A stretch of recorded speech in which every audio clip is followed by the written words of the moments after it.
I've always wanted to host this show. Where's my comfy chair and that horrid lady in the suit? That's the Ellen Show. Wow.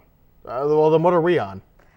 Ready or not, a new season of MSU Tonight starts right now.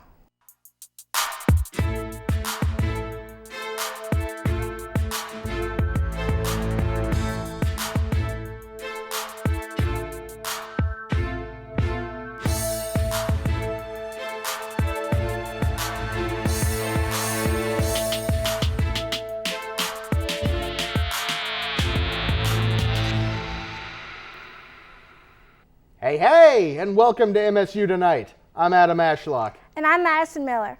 Later in the show, we're checking in with MSU TV Club to find more about their semester plans.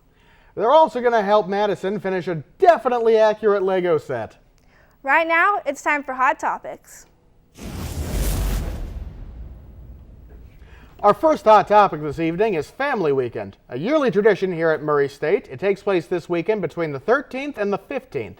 Some notable events happening on Saturday the 14th are the Family Fun Field Day, which includes a variety of interactive games and pet therapy. This event starts at 10:30 and goes on until 12:30. The family lunch will be going on from 10:30 to 2 and has a large menu that can be found online. And the main event, the big football game against Mississippi Valley State. It starts at 6 p.m. with the gates opening at 4:30. So make sure to invite all your family and friends to have a great family weekend. This Friday, one of the most anticipated events of the fall semester, the 43rd annual Mr. MSU pageant hosted by Alpha Omicron Pi, will take place in Leva Auditorium. This year, the theme is Mamma Mia, and the fraternity nominees will compete in 3 categories: interview, talent, and formal wear. All proceeds and donations from the event will support the Arthritis Foundation. Pre-sale tickets are available in the Career Center from 9 to 2 through Thursday for $8 and available at the door of the event for $10. Doors open at 5:30 and the event starts at 6. Not long ago, Murray State students enjoyed a taste of what career services have to offer at their annual cookout. Here's more. So welcome to the Career Services Cookout. We have this every semester just to welcome all the students back. It is so fun. We have free food, free games, and free prizes. So what that means is students just have to check in. They can get free hamburgers or hot dogs made by our director, and currently he has a friend with him, Professor Haynes, and we're just so happy to have him. Every student can play all these big games that we have behind us. So the purpose of the event is to just connect with students. You know, we are career services. We are not just here for them to say, hey, I need help with the resume. We're here to help them throughout their careers, right? So we want to get in contact with them. We want to connect with them so that we're here for them as a student and as an alumni. It's so easy for students to connect with career services. They can email us by e-resume. They can also just come into our office. We have walk-ins. We have appointments on Handshake. If they just don't know where to go, they can come in. We are for Murray State students who just need help in general, but we do focus on their careers.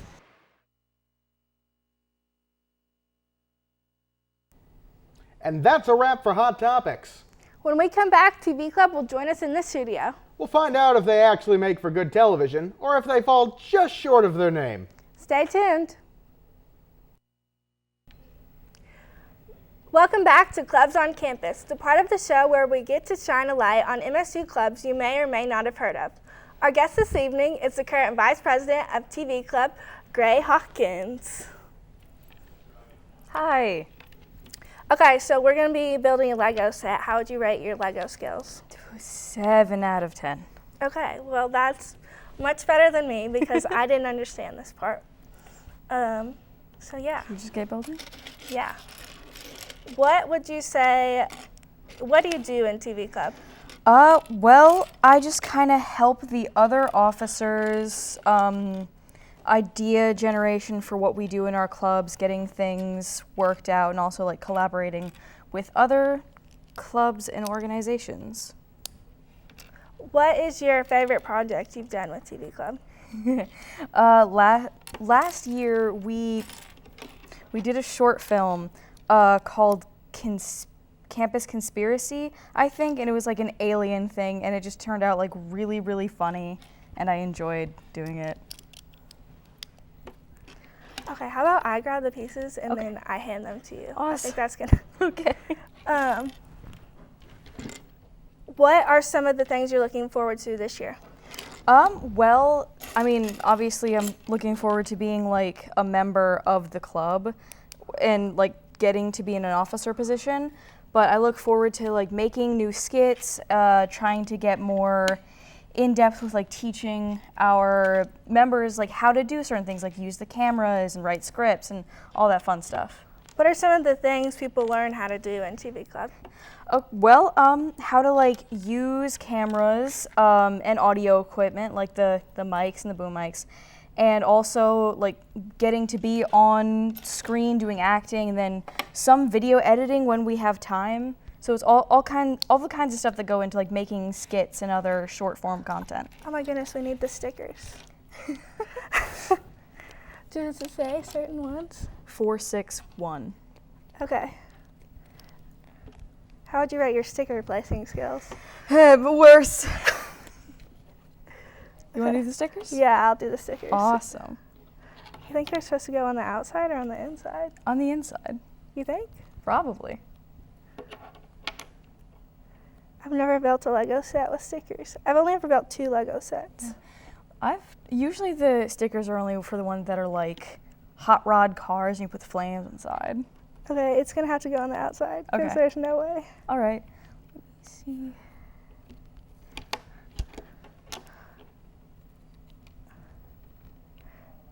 Do you have any unique ideas for this year's TV Club?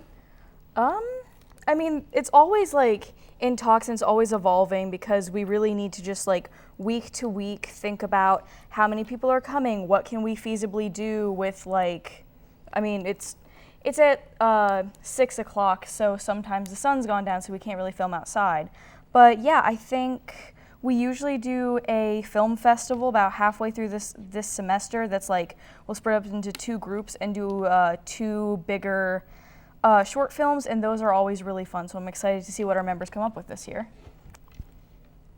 What was your short film last year? For last year, for the film festival, we did a Western comedy called The Ballad of Monty Pancho, and I got to write a script about 2 silly gunslingers just kind of being idiots, and it was a lot of fun, and the actors did a really good job just making it really entertaining. I'd say that script writing is something that people don't necessarily think of when they think of like TV stuff. Yeah, probably not in general, but it's definitely like a super important aspect of it. Because if you're going into anything that's going to have a story, it needs to have like a script. And you need to know like what's going to be said. Okay, this is getting kind of complicated here, so.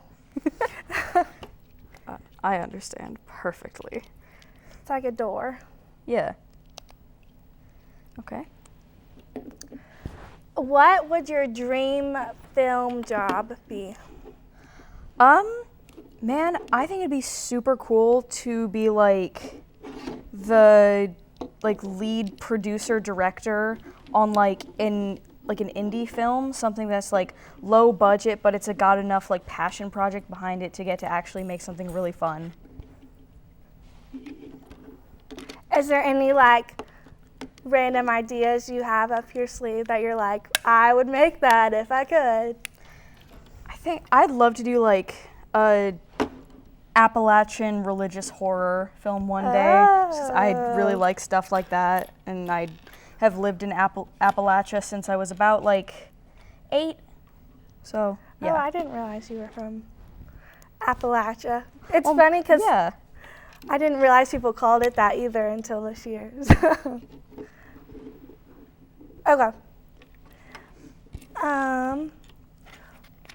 Is there any like specific events that you have coming up for TV Club this semester? Well, we meet every Tuesday night at 6 in Fine Arts 812, and that's just, it's a low commitment club. You can come and see what we're doing. And then there is a JMC department cookout where the different clubs from the JMC department are going to be just helping get like a nice bit of food out for people to come and know a bit about what the JMC department offers outside of its classes. Yes. Okay, here's what we were supposed to have accomplished. It's a film camera. It's a really cool set. Yeah. There was camera and I don't know, do you think this is a TV or a... Yeah. And then we built the film camera because TV club, It's like a little camcorder. Well, that's about all the time we have for tonight's Clubs on Campus. Gray, it was nice having you and everyone watching at home. TV Club meets every Tuesday night this semester from 6 to 7 p.m. When we come back, Joe and Drayton will be taking a look at the world of sports. Stick around. Let's take a look at the world of sports. I'm Drayton Charlton Perrin. And I'm Joe Reeves. Welcome to the Stadium Lot. So, Joe, Murray State played Butler this weekend, and it was supposed to be a for sure win for the Racers. It was. That's how everybody thought about it. That's how the players, coaches, fans, students, what have you. Everyone thought this was supposed to be a guaranteed win for the Racers, but they lost. 19-17. Joe, tell me what happened here. Obviously, the Racers were not prepared. They couldn't have been prepared. This should have been a sure win coming off of a sure loss that everyone just knew of. This was supposed to be a fresh start. We start, 1-0. You know how coaches get it going. And obviously, we just weren't prepared. Came out flat, played the game flat, and just got to move on. You can't hang your hat on it. But obviously, we got to look back and just, dissect what the problem was, because this shouldn't have happened, man. Well, so the obvious things that I would notice is there are 65 new players on that team, 50-plus guys transferred out after the spring. So you can argue that they're still a new team. They don't have that chemistry yet. And then when you have so many people in your ear telling you about how bad your opponent is and how much better you are than your opponent, I think you start to go in with that mindset of, we already won this game. And at the end of the day, you still have to come out hard. And Butler was ready to go. They're a non-scholarship program, non-athletic scholarship. So they were hungry. They were like, we're going to come and play this team in the best conference in FCS, the MVC. We're going to come over and we're going to beat them. And they did on Saturday night. You pointed out a great point that is bringing in they have brought in a lot of transfers and a lot of kids transferred out, and this is a new team. But you still have to know what you're getting yourself into. You can't be, such a big head going into a game like this. These guys are hungry. This is like, say we're talking high school sports, this is like a 6A program playing against a 1A program, and these guys are looking for an upset, make some news, make some headlines, and man, they just, I don't know. It's very bad, and it's very sad to see, and it's hard to project how the rest of the season is going to go. Correct, and now the Racers are going to play Mississippi Valley State, which before the season started was also supposed to be a guaranteed win, but after coming off a loss to Butler, it could get interesting. Now, there's two ways of thinking about this. Hopefully, the Racers lock in and go, we don't want to have what happened against Butler happen again. Right. And they take Mississippi Valley seriously and they play them hard. Or Mississippi Valley might be sitting there looking at Butler going, this is a beatable team. We can come out and beat them. So really, I think the Racers just need to lock in, get their heads on straight. I think, they ate the slice of humble pie. I think they needed that. All I heard from the players the whole week was about how the second stringers were going to get in after the first quarter, and it didn't happen. So I think they needed that slice of humble pie, and now they can come into next week stronger and more aggressive. Yeah. And if you're Coach Wright, what are some things you wanted to execute this week, and what are some things you want to show to the Racer fans this Saturday? There's a lot of things that need work on. So the main things that need to be shown is that the Racers can pass the ball. They haven't shown that they can do that yet. Now, the running game has been pretty good. They have a freshman running back that's been showing off his wheels. Jawan Northington, sophomore back, he's doing well also. So the running game is fine, but they have not been able to get anything going through the air. So, prove that you can pass the ball, take some deep shots this game. Yeah. And get the receivers going. Get some confidence into your receivers. I think as someone who used to play tight end as a pass-catching position, if you're not catching the ball and you're not getting open and you're not doing these things, you start to lose confidence. It's almost like you start to forget that you can do it. So the Racers need to make sure they get the receivers in the game early and often through the air. Would you make a quarterback change this early in the season, or would you let him ride out a couple more games? I think in order to not completely kill your quarterback's confidence, I think you need to give him one more game, let him prove himself one more time. But obviously at practice, if you're QB2, QB3, you better be going hard. You better lock in right now, make sure you're doing everything right, because there could be a quarterback change. If you go out and prove that you can throw the ball better than the next guy, then you're going to have to get ready to go. So I don't think they should make a change just yet. I think you should give Jaden one more chance. But by that same token, if he's not getting it done, I see nothing wrong with putting another quarterback in there. You got nothing to lose at this point. You're already 0-2. You lost to a team you shouldn't have lost to, and you're going into another trap game. So I wouldn't be opposed to it. Yeah, definitely.